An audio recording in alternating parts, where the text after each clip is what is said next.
Vote ইস্তেহার প্রকাশ করল তৃণমূল। ইস্তেহারে মমতা বন্দ্যোপাধ্যায়ের 10 দাওয়াই, এবার দুয়ারে স্বাস্থ্যের প্রতিশ্রুতি।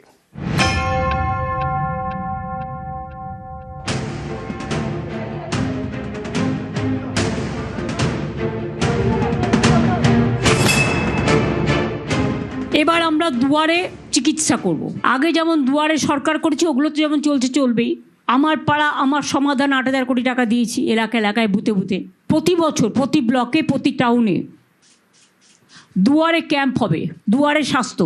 আমাদের স্বাস্থ্যসাথী আছে, অনেক মেডিকেল কলেজ আছে, মাল্টি সুপার হসপিটাল আছে, প্রায় কয়েক হাজার সুস্বাস্থ্য কেন্দ্র তৈরি হয়েছে, এগুলো সব আছে। এমপি ল্যাড থেকে রাজ্যসভার থেকেই প্রায় আইসিসিউ টাইপে প্রায় 250-300 গাড়ি করে দিয়েছি স্বাস্থ্য দপ্তরকে। আমাদের রাজ্যসভার 60 কোটি টাকা করে ওরা পায় বছরে, সেই টাকা থেকে আমরা আরও 300-400 অ্যাম্বুলেন্স করে দিয়েছি, যাতে মানুষ অ্যাম্বুলেন্সে যাতায়াত করতে পারে। তৃণমূলের ইশতেহারে 10 দফা অঙ্গীকার।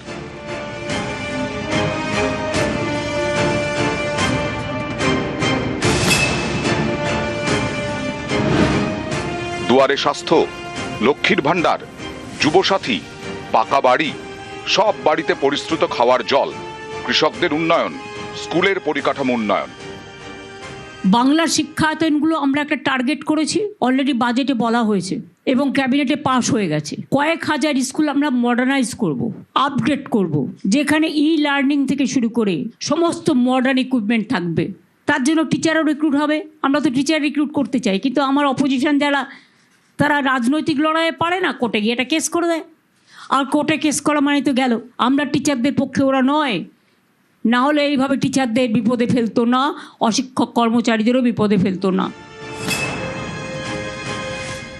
প্রশাসনিক সুবিধের জন্য আমরা যদিও অনেকগুলো নতুন জেলা করেছি, প্রায় 7টা। আগামী দিনও আমরা 7 থেকে 10টা নতুন জেলা করব। অনেক ব্লক সাব ডিভিশন নতুন করে তৈরি হবে। সামগ্রিক ভৌগোলিক পরিস্থিতি বিচার করে পুনর্গঠনের মাধ্যমে আরও অনেকগুলো পৌরসভাও তৈরি হবে, যাতে মানুষ ঘরের সামনে তার পরিষেবাটা পেতে পারে। আমি আমার কর্মীদের, সাধারণ মানুষকে বলবো, চিন্তা করার কোনো কারণ নেই। ঈদের পরেই আমরা প্রচারে বেরোবে, সবার সাথে রাস্তায় দেখা হবে। এরপরে দেখা হবে ফিল্ডে, লড়াইয়ের ময়দানে, প্রচারের ময়দানে। নিউজ 18 বাংলা।